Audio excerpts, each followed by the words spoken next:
Right Wednesday the 16th of July, and I, believe it or not, I'm actually in a brilliant mood today. Doesn't happen every day, does it? But I've got good reason. First of all, Celtic are back in action tonight. Not just any run-of-the-mill bounce game behind closed doors either. We're talking about a proper match, proper opposition fans in the stands, and a proper test for the team. That alone is enough to get the blood pumping, but that's not all. While most of you were sound asleep dreaming of trebles and Tannadice, I was up as always toiling away on this video and keeping an eye on all things Celtic. And during that boom, breaking news straight from Japan. We've got ourselves a new striker, Shin Yamada. You heard that, right? While the kettle was still warm and a toast barely buttered, Kawasaki Frontale released a statement, and here's the gist of it. They announced that Arata Yamada, and we'll assume that's just a translation mix-up, and they really mean Shin Yamada, is set to leave the club after today's match activities, which is of course today the 16th of July. The club's statement didn't name Celtic directly, as is often the case with Japanese transfers, but we all know where this is headed. It's Celtic, no doubt about it. Yamada is coming to paradise. Now, if you follow Japanese football or our previous signings from that part of the world, you'll know this kind of farewell is part of the culture. Remember Kyogo, remember Hatare. It's not unusual for the player to give a wee speech to the fans before jetting off to Europe. Yamada is doing the same thing after their Emperor's Cup match today, and even though he's likely not going to play, he'll be there at the stadium to say his goodbyes. Quite classy if you ask me. Now the Japanese media's been all over this too. Spanichi reported that Yamada will be traveling to South Korea for a medical check. Now I've no idea why it's in South Korea. Maybe their club doctor's on holiday, maybe there's a specialist there. Who knows? But once that's done, he's expected to travel to Scotland and sign on the dotted line in the next few days. It's not officially official yet, but let's be honest, we're all ticking this one off as done. Now let's talk about the City. Our player himself. Yamada's just come off international duty with Japan in the E1 East Asian Championship, but he only featured in one of the matches. Came on in the second half of their game against Hong Kong when they were already 5 goals up. So while that might not sound too impressive, bear in mind that the tournament was limited to players from the J1 League. Even so, he wasn't a first choice pick for Hajime Moriyasu. But let's not read too much into that. Moriyasu's a bit unpredictable. Even Kyogo didn't get consistent game time for Japan, and we all know what kind of player he is. Anyway, the bigger picture here is that Celtic have moved to sign another striker from Japan, and this lad's profile is quite interesting. I've spent the last couple of days digging into his style of play, watching clips, reading scouting reports, and the immediate comparison that comes to mind, and I'm not the only one saying this, is Kyogo. Furuhashi.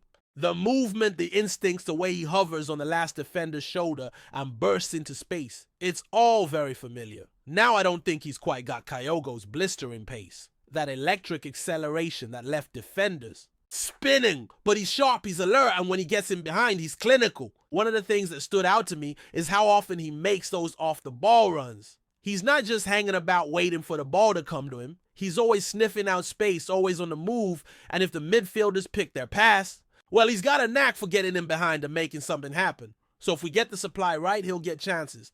And he's shown before he knows how to put them away. He's also surprisingly good in the air. Now he's not tall by any stretch, but he's built in that stocky way. Think Scott McDonald back in the day. Remember how Skippy would just outmuscle defenders despite being shorter than most center-backs? Yamada's got a bit of that about him. He uses his body well, times his jumps, and actually around 40% of his goals last season were headers. For a guy of his size, that tells you a lot about his positioning and movement inside the box. Now, I'm not saying he's going to come in and instantly replace Kyogo's output, but the signs are promising. And when you think about last season, the 19 goals he scored in the J1 League, that's no fluke. That's a striker who knows where the net is. But the big question mark, the one everyone's asking, is about this season. Because this year his goal return's taken a nosedive. Just 2 goals in the league so far. That's a massive drop-off. Went from scoring every 106 minutes to 1 every 543.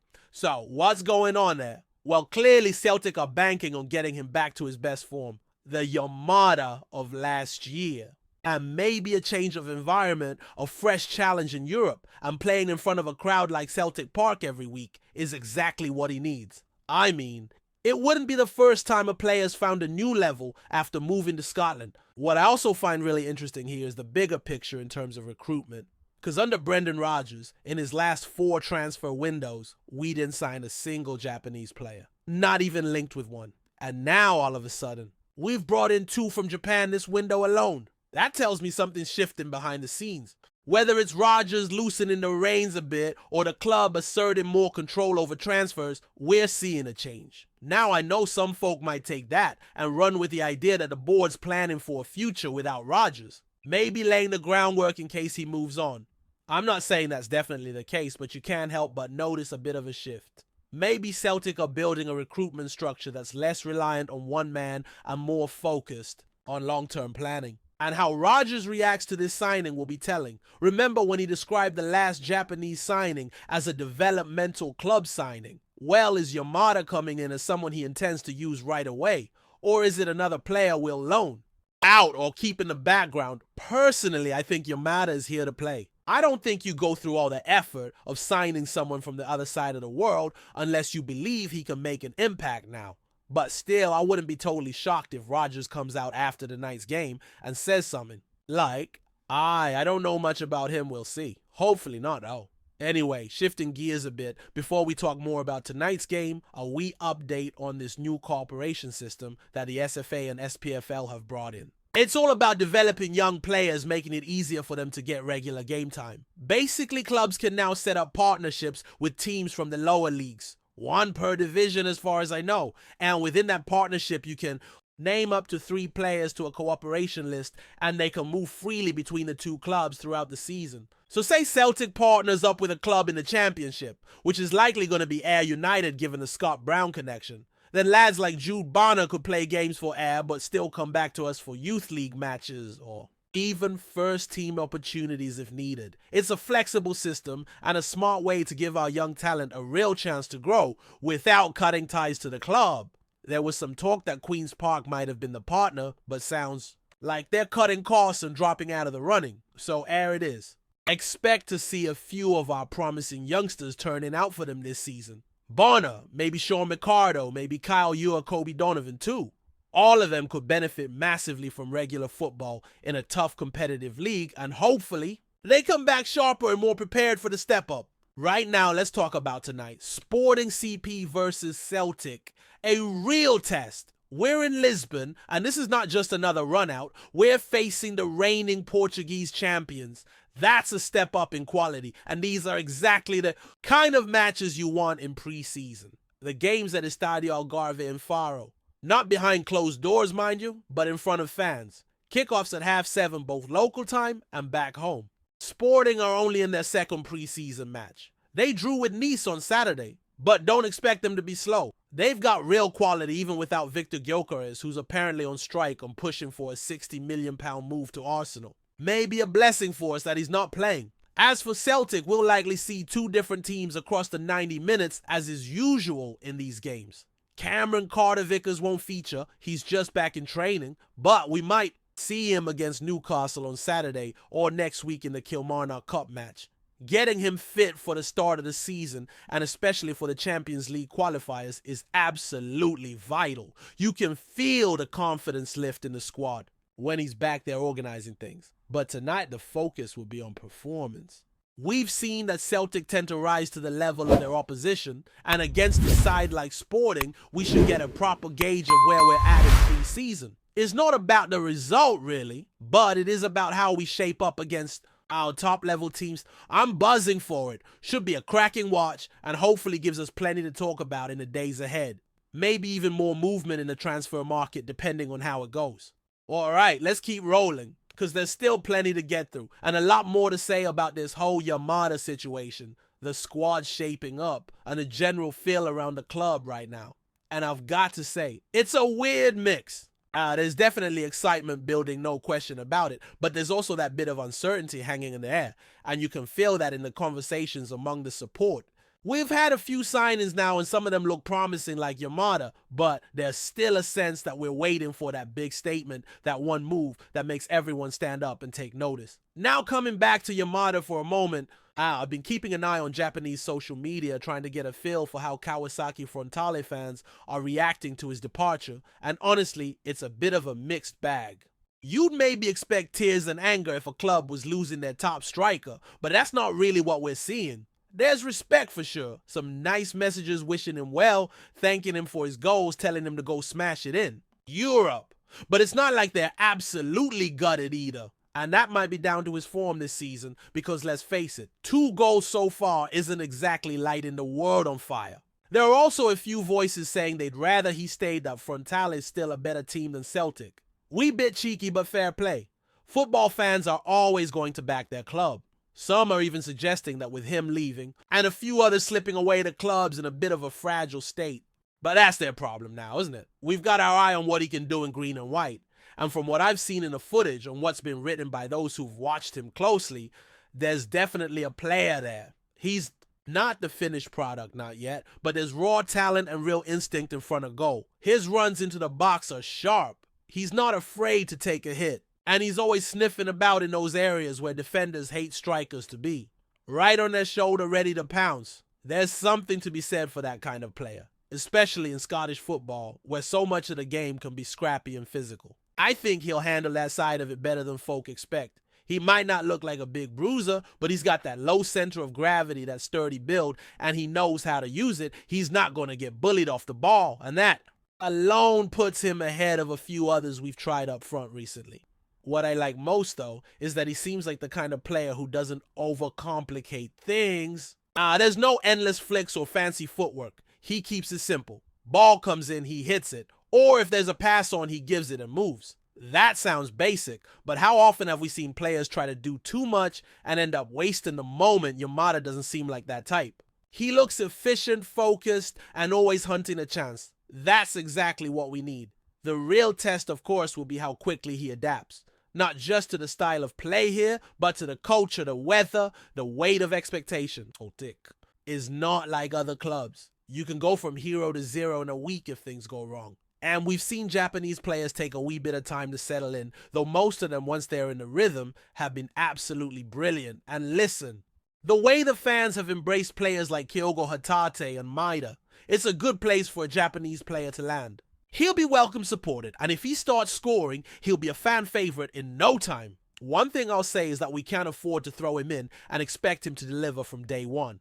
He'll need some time. And more importantly, he'll need a proper run of games. That's been a bit of a problem for us in recent years. We sign players, they play 10 minutes here, 20 minutes there, and then folk are wondering why they're not flying. Players need rhythm especially. Strikers, give him 10 straight games, see what he does. If after that, he's still not hitting fair enough. But let's not judge him off 2 sub-appearances in August. Speaking of which, that brings us to the squad in general and how things are shaping up. The truth is there's still a fair bit of work to do. We've got good players, but we're not there yet in terms of depth or balance. The midfield, for example, loads of talent, but maybe lacking a bit of bite or physicality in some games. Defense is solid when everyone's fit. But we've been far too reliant on Carter Vickers. If he's out, we look shaky. And up front, well, Yamada's coming in, but we could probably still do with another option. Someone a bit different, a bit more physical maybe, and of course there's still that lingering question about what kind of football Brendan Rodgers wants to play this season. Are we going to see more of the possession-heavy control stuff, or is there going to be more aggression, more intensity in the press? Because depending on that, we might need different types of players. If we're asking our striker to press constantly and chase lost causes, Yamada might not be the ideal fit straight away. But if we're focused on breaking teams down with smart movement and quick passing, he could be perfect. That's why these preseason games are so important. Not just for fitness or sharpness, but to get a proper look at how things are clicking tactically. Tonight against Sporting will be a good barometer. They're a quality side, and if we hold our own or even look strong against them, that's a brilliant sign. But if we look off the pace or disjointed, then we know there's still a mountain to climb before the competitive fixtures begin. And speaking of the season starting, our Champions League qualifier is looming large. We still don't know who we're facing, but it doesn't really matter. Whoever it is, it'll be tough. That's why getting our best players back to full fitness is crucial. Carter Vickers obviously is the big one. If he's fit, our defense looks 10 times better. If not, it's a real concern. You can't go into European qualifiers with makeshift pairings at the back and expect to come through unscathed. So, tonight's game is important, not decisive. Not season defining, but important. A chance for Rodgers to look at different combinations, maybe give Yamada a few minutes if he's officially over the line by then. Although more likely we'll see him a bit later in the tour. But the point is we're starting to get a clearer picture of what this Celtic side might look like going forward. And that's exciting. There's still time in the window. Still time to make those final tweaks, bring in one or two who can really elevate the squad. And there's still time for Rodgers to put his full stamp on this team.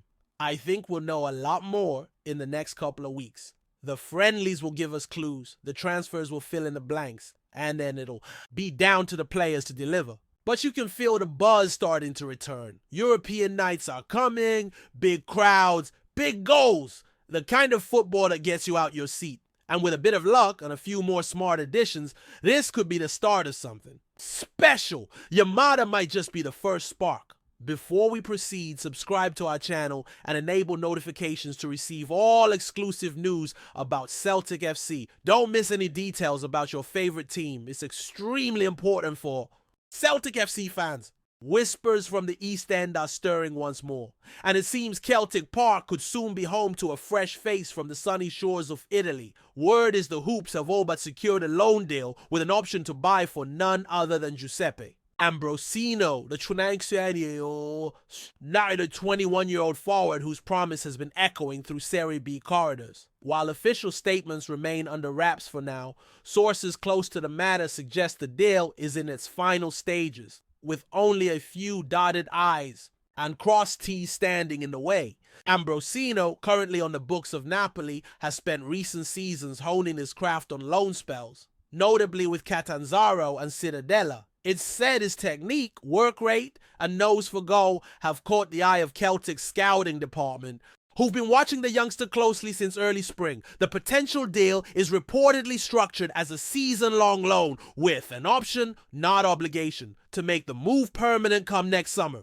That leaves the Parkhead faithful wondering, is this the next gem to follow in the footsteps of Jota or O'Reilly, arriving quietly before bursting into the limelight? Ambrosino fits the profile Brendan Rodgers seems to admire. Young, technical, hungry, and with Kyogo and Ida shouldering much of the attacking burden last season, some fresh legs up front could be just what the boys need for the long campaign ahead, especially with Champions League nights looming. Of course, fans will remember other high-potential imports that never quite took off in Glasgow's fierce footballing cauldron. But those close to the training ground whisper of confidence in Ambrosino's adaptability and mentality, something Celtic have prioritized under the current regime. No pens have been put to paper yet, but the rumor mill is churning, and Parkhead could well be welcoming a new Italian flair before the month is out. Whether Giuseppe Ambrosino becomes another hero in green and white or just a footnote remains to be seen. But for now, it's a name worth remembering. Hello, fan! Don't forget to like and subscribe to the channel as it means a lot to Celtic. Also, share your opinion about the news in the comments below. See you in the next video.